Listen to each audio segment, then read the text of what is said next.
Hello everyone, welcome back to Dangler Pro Tactical. Today's video, we're talking about IFAKs again, but this time we're talking about not what's in them, but where they go. Stay tuned for some more bullshit. So in my previous video about IFAKs, which you can find in the top corner here now, we discussed what goes into an IFAK and what makes a good one.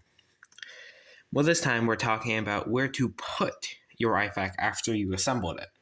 Now there are usually 4 main spots, which are back of the belt, a dangler, the side, and the back of a plate carrier.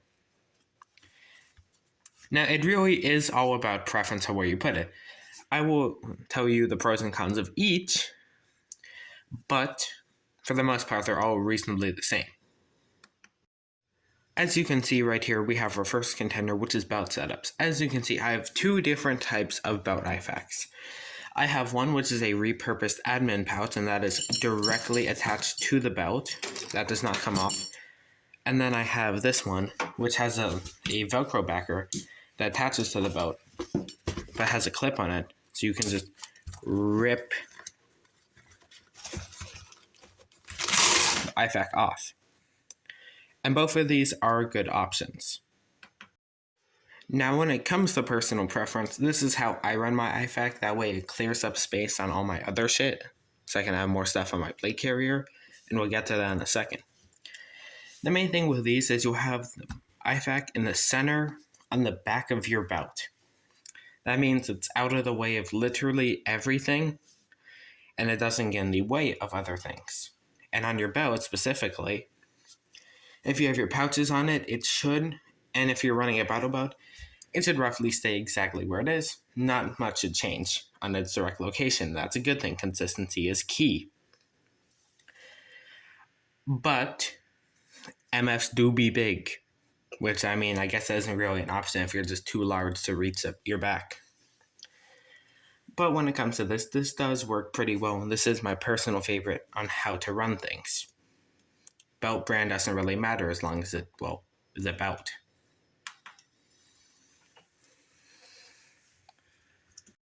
Now for the next contender, we have the second most popular one, I would say, and the one that's a little bit older because battle belts haven't really gotten popular until the past couple years.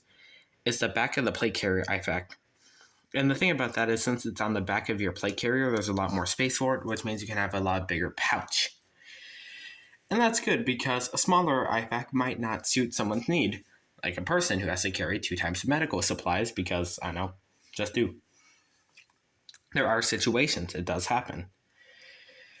But as you can see, it does take up a significant section of the plate carrier. I already have like a big ass pouch on here that holds a water bladder because, camelbacks, I'm in the desert, it's hot.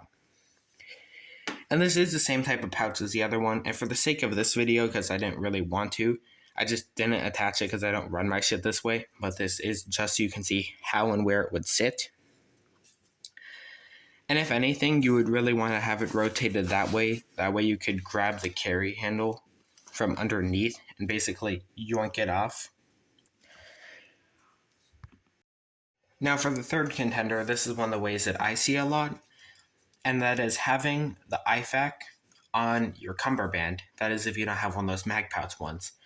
And it does work and it's okay, but my main problem with it and my main complaint is that you can't really reach it with both arms. And that's the same thing with my philosophy with tourniquets. That is, it is all up to personal preference, but you should be able to grab it with either arm.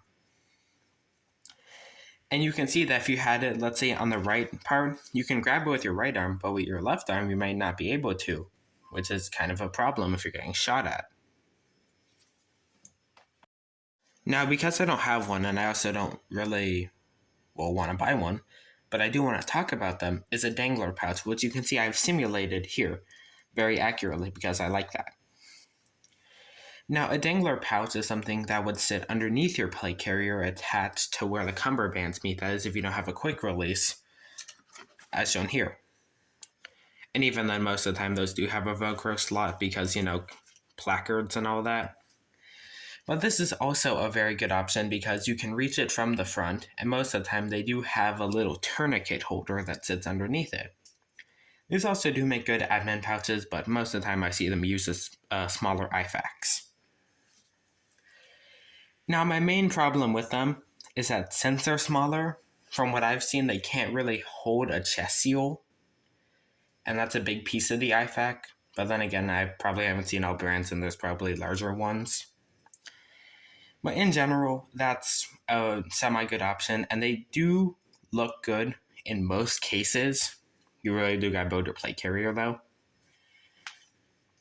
And that can work.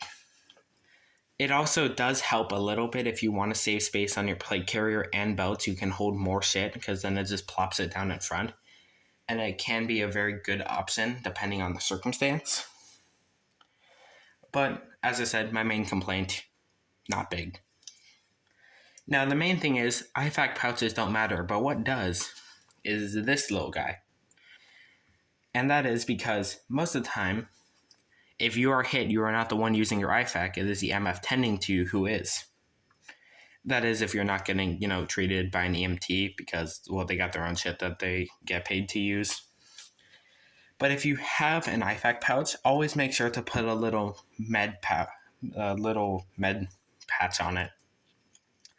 That way, because like I said, since it's preference and it's not all standardized, you want the person tending to you to know exactly where to grab the materials from. So they don't waste time watching you bleed out and searching for your patch.